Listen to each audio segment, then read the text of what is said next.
Kompetensi dasar. Menganalisis dan mengevaluasi makna iman kepada hari akhir. Indikator pencapaian kompetensinya adalah: yang pertama, menjelaskan makna iman kepada hari akhir. Yang kedua, menampilkan perilaku yang mencerminkan keimanan terhadap hari akhir. Yang ketiga, menguraikan hikmah iman kepada hari akhir. Tujuan dari pembelajaran ini adalah melalui model pembelajaran e-learning, peserta didik dapat menganalisis dan mengevaluasi makna iman kepada hari akhir, menyajikan kaitan antara beriman kepada hari akhir dengan perilaku jujur, bertanggung jawab, dan adil, sehingga meyakini terjadinya hari akhir, berperilaku jujur, tanggung jawab, dan berbuat adil.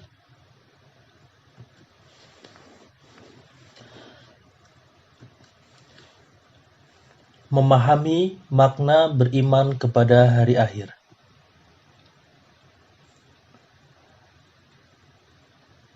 Hari akhir menurut bahasa artinya hari penghabisan, sesuai dengan Quran Surat Al-Baqarah ayat 177. Juga disebut hari pembalasan, sesuai dengan Quran Surat Al-Fatihah ayat 4. Sedangkan hari akhir menurut istilah adalah hari mulai hancurnya alam semesta, berikut isinya dan berakhirnya kehidupan semua makhluk Allah Subhanahu wa Ta'ala. Jadi, iman kepada hari akhir adalah mempercayai bahwa seluruh alam semesta ini dan segala isinya pada suatu saat nanti akan mengalami kehancuran dan mengakui bahwa setelah kehidupan di dunia ini ada kehidupan yang kekal abadi.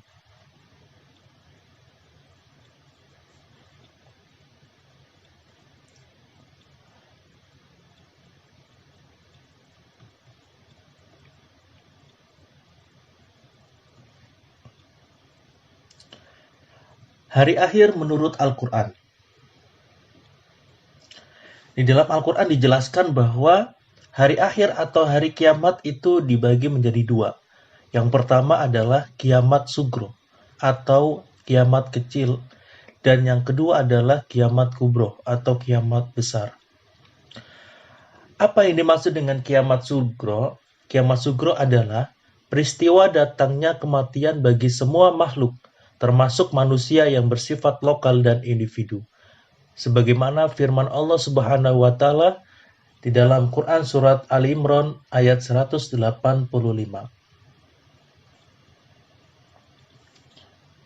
Kullu nafsin dha'iqatul maut.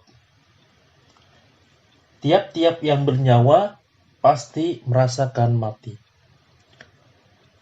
Nah, sedangkan kiamat kubro adalah peristiwa berakhirnya seluruh kehidupan makhluk dan hancur leburnya alam semesta secara total dan serentak.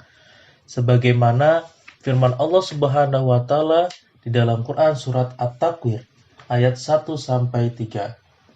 Idza syamsu kuwirat wa idzan nujumu kadarat wa idzal jibalu suyirat.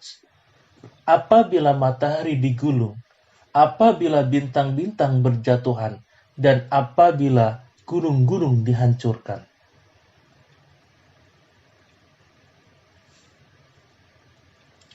Berdasarkan ayat-ayat tersebut, peristiwa kiamat merupakan kejadian yang sangat hebat, yaitu tatkala malaikat Israfil meniup sangkakala.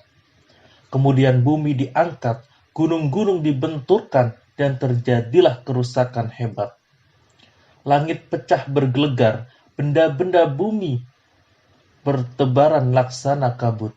Sementara manusia akan kacau balau, kebingungan hanya Allah Subhanahu wa Ta'ala saja yang maha kekal.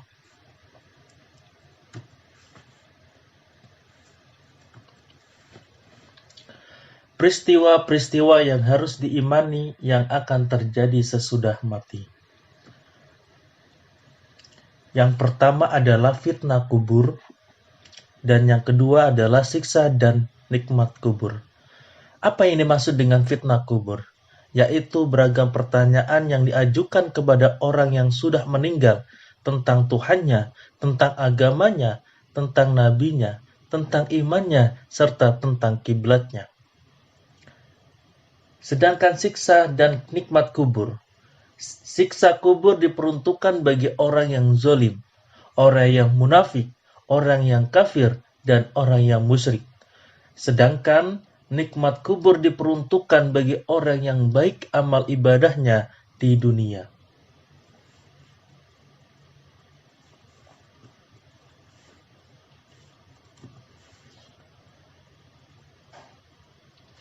Hari kiamat menurut ilmu pengetahuan. Yang pertama menurut geologi. Mengatakan bahwa bumi terjadi dari gas yang berputar. Setelah diam, gas itu menjadi dingin. Maka, gas yang berat mengendap ke bawah, yang ringan berada di atas. Melalui proses evolusi yang lama sekali, bagian luar mengeras menjadi batu, kerikil, pasir, dan sebagainya.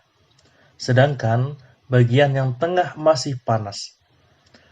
Zat panas bercampur lava, lahar, batu, dan pasir panas. Bumi beredar karena adanya daya tarik matahari terhadap bumi berkurang. Akibatnya, bumi akan bergeser dari matahari sehingga putaran bumi semakin cepat dan akan mengalami nasib seperti meteor yang menyala atau hancur. Yang kedua menurut teori fisika, yang mengatakan letak matahari kira-kira 150 juta kilometer jauhnya dari bumi. Namun, sinar matahari sampai ke bumi selama 8 menit 20 detik. Garis tengah matahari sama dengan 1,4 juta kilometer. Dan luas permukaannya 616 kali 1010 kilometer, sama dengan 622.160 km.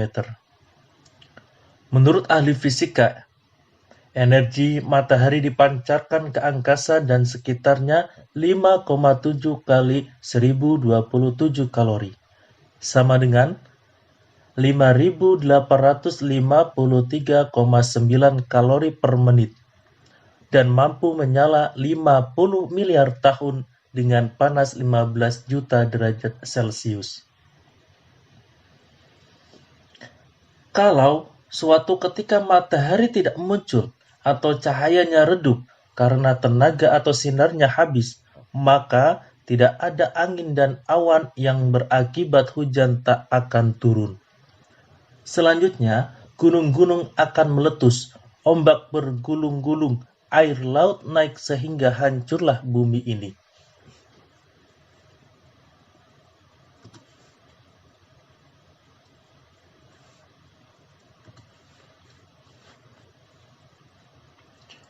Periode hari akhir.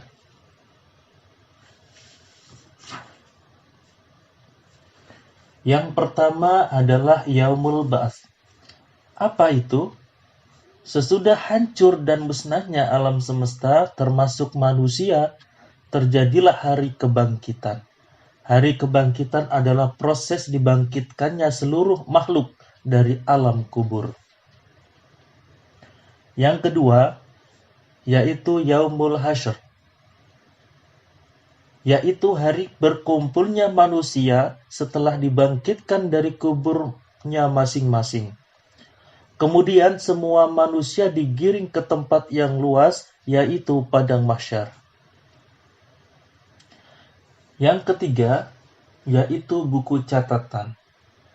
Jadi, setiap manusia di alam mahsyar mempunyai buku catatan atau kitab perjalanan hidup yang sudah dicatat malaikat Raqib dan Atid.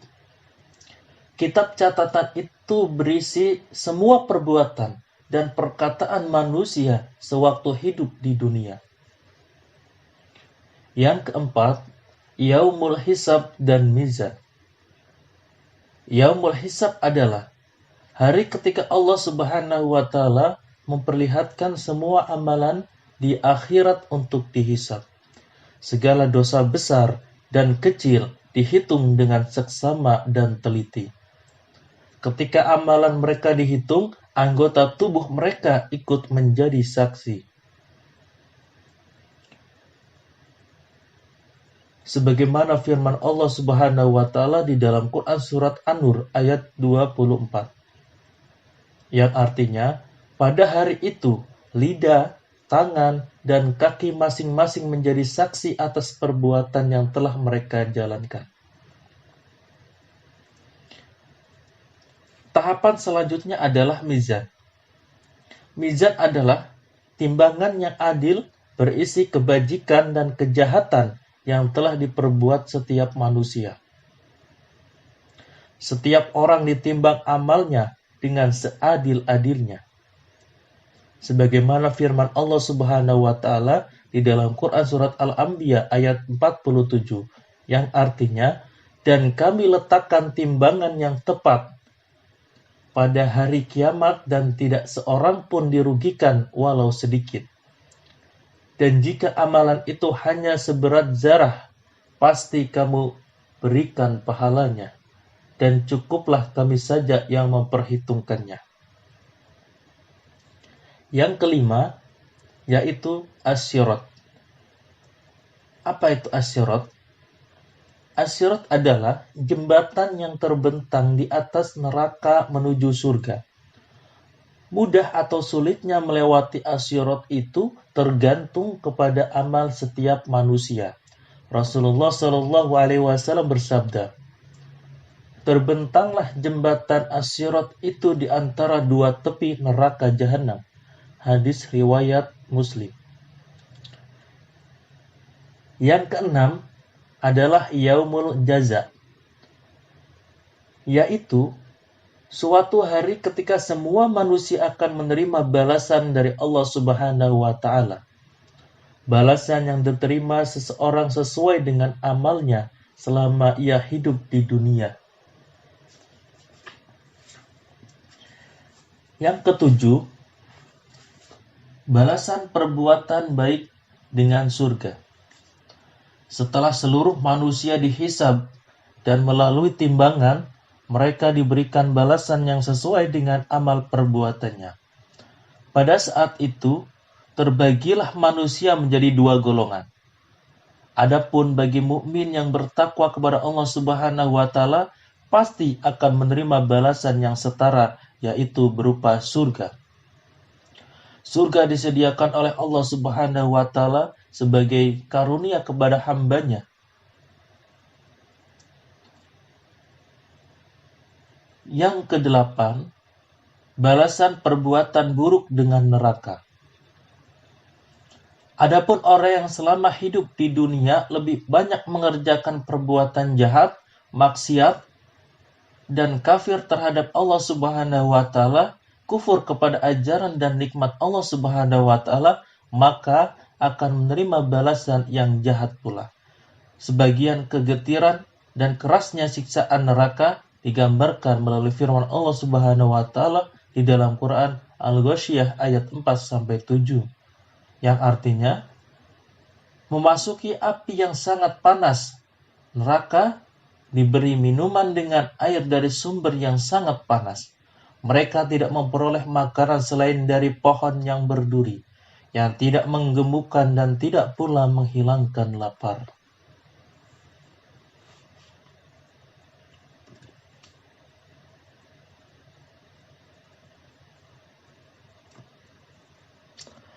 Hakikat beriman kepada hari akhir.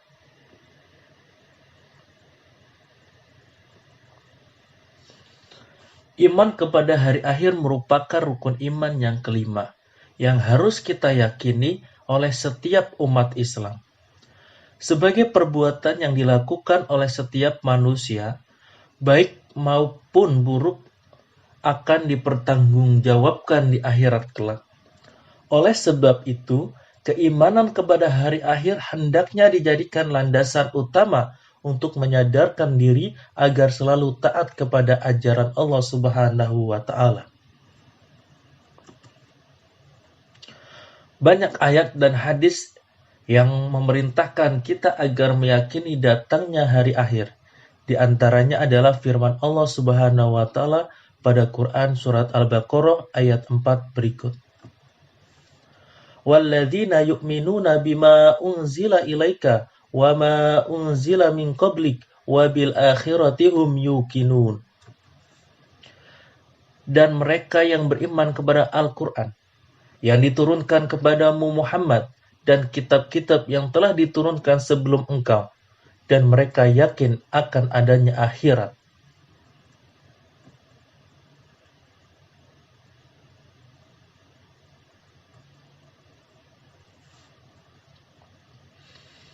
Hikmah beriman kepada hari akhir.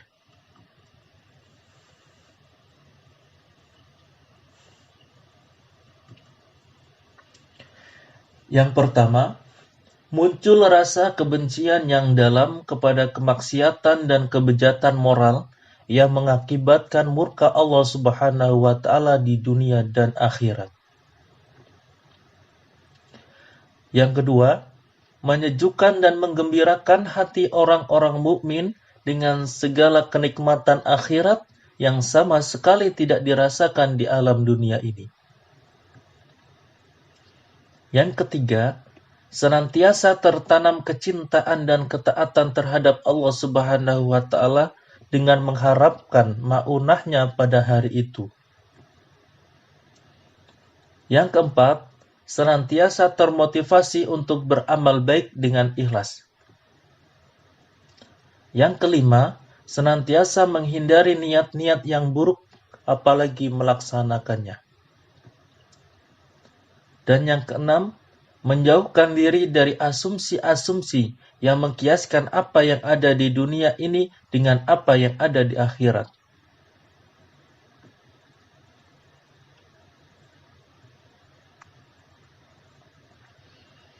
Perilaku yang menggambarkan kesadaran beriman kepada hari akhir. Yang pertama, menyadari bahwa semua perbuatan selama di dunia akan dipertanggungjawabkan di hadapan Allah Subhanahu wa taala. Untuk itu, segala sikap dan perilaku kita harus selaras dengan tuntunan agama. Yang kedua, menyadari bahwa manusia itu sangat kecil di hadapan kebesaran Allah Subhanahu wa taala, sehingga diharapkan dapat menghilangkan sikap takabur atau sombong dalam dirinya. Yang ketiga, selalu berusaha melakukan amal solih dan menghindari semua perbuatan yang bertentangan dengan norma agama. Yang keempat, membiasakan diri dengan akhlakul karimah, seperti mawas diri, rendah hati, peduli kepada sesama, dan lain-lain. Yang kelima, selalu berusaha mendekatkan diri kepada Allah Subhanahu wa taala baik dengan melakukan ibadah ritual seperti sholat maupun dengan ibadah sosial, yaitu semua kegiatan yang bermanfaat bagi sesama. Yang keenam, termotivasi untuk selalu bekerja keras dan menjauhi kemalasan.